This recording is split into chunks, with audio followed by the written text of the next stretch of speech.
tableau. When traveling back to the United States, I thought it would be fairly simple and easy to do, mostly because I am a United States citizen. So I know the custom and I know, like I know when they say, hey, how are you? Like I know that they actually don't care. Little stuff like that, which, I thought would make it quite easy. However, this was exactly not the case at all.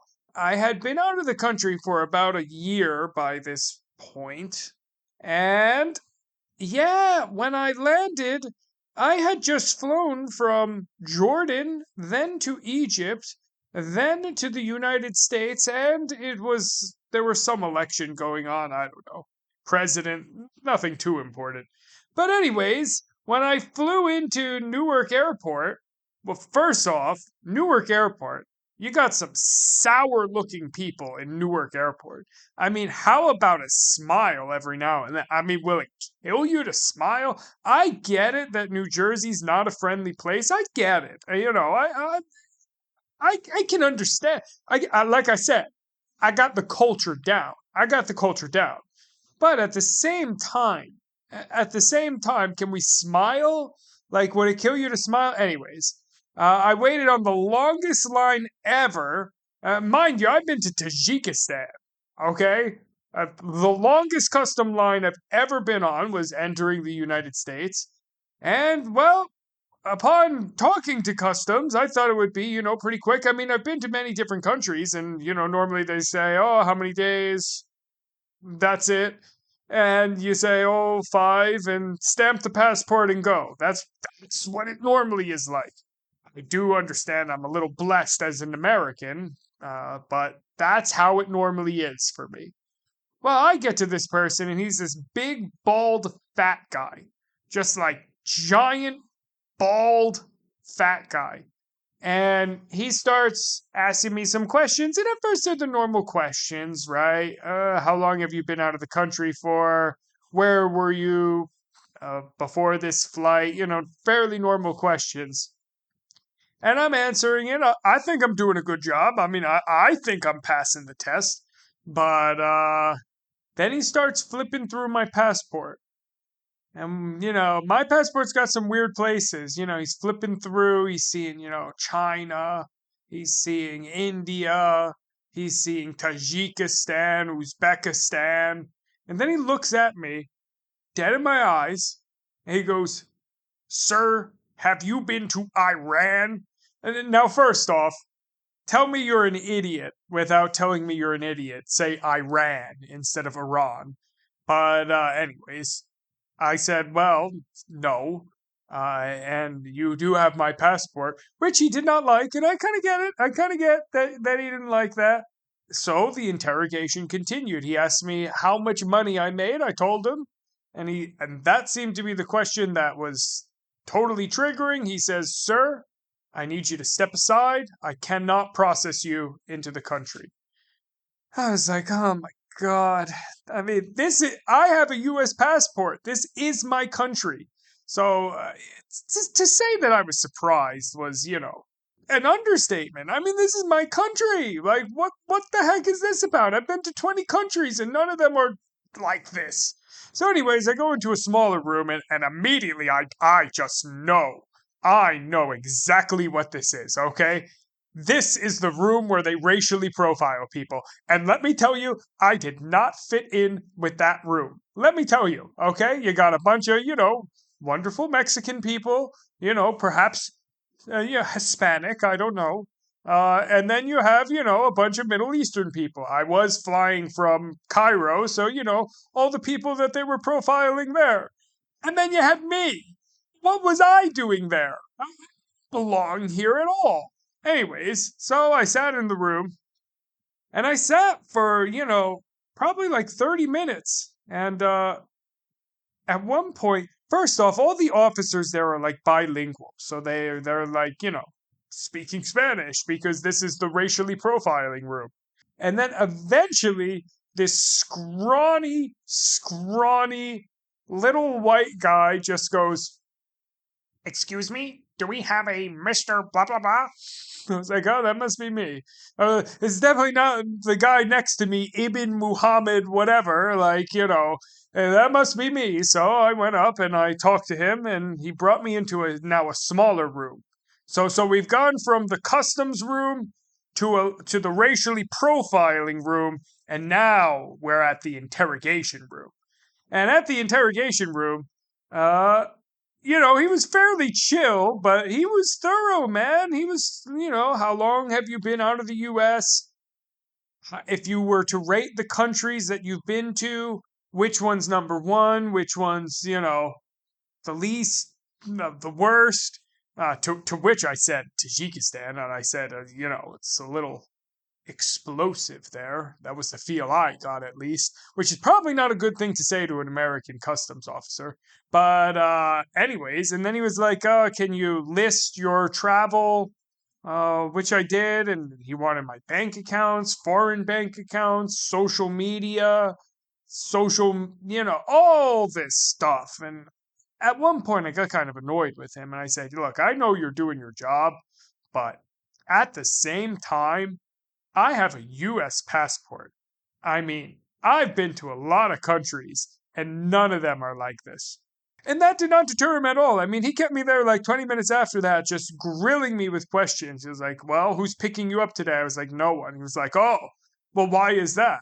Well, I don't know. Maybe don't rub in the fact that I'm not loved. I don't know. Like, what are you trying to get me to say, dude?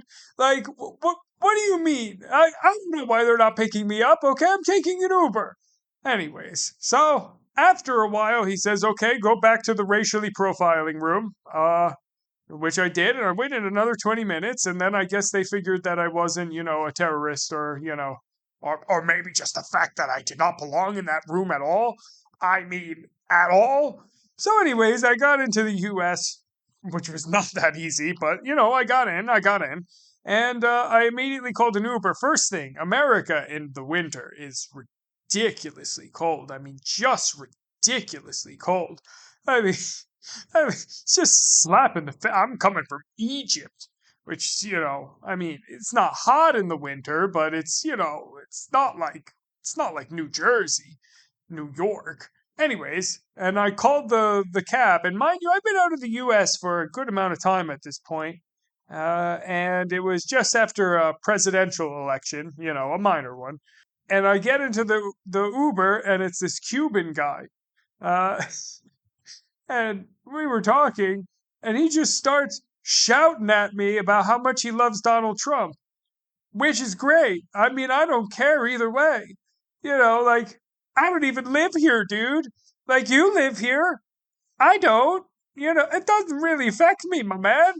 But, anyways, he talked and talked and talked and talked and talked, and finally I got home. However, the main thing, I wasn't going home to see my parents, though it was a benefit. The main thing that I was doing was going to the DMV, okay?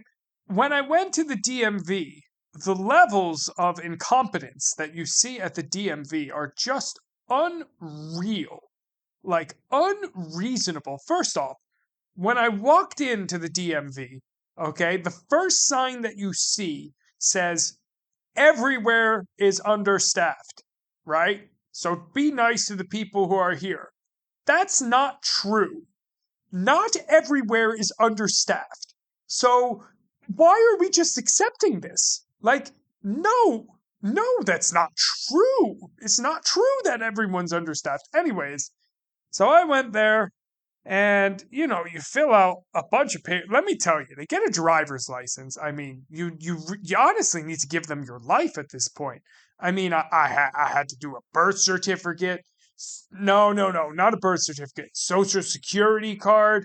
I needed like credit card statement, bank statement, driver's license or expired driver's license, past. I mean, they need your entire life to get a driver's license, to not even get one, to renew a driver's license. And I'm there with all these old women who, and this was guys too, who are, Oh, I brought so much extra. You got all the poor workers, they're sifting through all this extra stuff because they're worried that they're going to get turned away or something. It was a disaster. But, anyways, I went and I finally got the to the desk. It took like an hour, even though they have appointments. I mean, if you have an appointment, shouldn't it be like a smooth thing? I don't know. Be nice to them because they're short staffed because I don't know. Anyways, I finally got to the person and I realized I didn't bring my wallet. Now, mind you, I've just flown across the world to get this license done. Luckily, out of sheer, divine intervention, my brother, who knew that I was going to the DMV and lived by, texted me at that moment he was in the parking lot. And like this was not planned at all. And I went out and used his credit card. And they did let me go out and come back in. They were actually pretty cool about it. See, I was nice to them, and they were nice to me. I guess that's how that works. But yeah, if I mean, I tried to sign my brother's name, but I couldn't really do that. And then yeah, the last thing is you got to wait 20 days. So actually, I didn't even get my card because I was gone, a few days after that, but it's not expired anymore. And then I went into with my brother, we go into a bagel store, okay? And this is how I knew that America was not for me anymore. This is how I knew. They didn't let me in, and you know what? Maybe I shouldn't want to be in because I'm at a bagel store, okay? Great bagels, by the way. New Jersey, excellent bagels. That's not the problem here. The problem is not the bagels. Anyways, I'm at this bagel store, and the woman looks like she's having a rough day. I don't know what's going on. I'm not going to ask. But, anyways, someone goes up to the counter and they go, "Hey, how are you?" And she goes, "Well, do you really want to know?" And he replies, "I'll have a bagel with cream cheese." Man, I'm done with New Jersey. I can't take it. I can't take that level. But, anyways, that was going back to the United States. Probably not for me. But I will see you next time. Peace.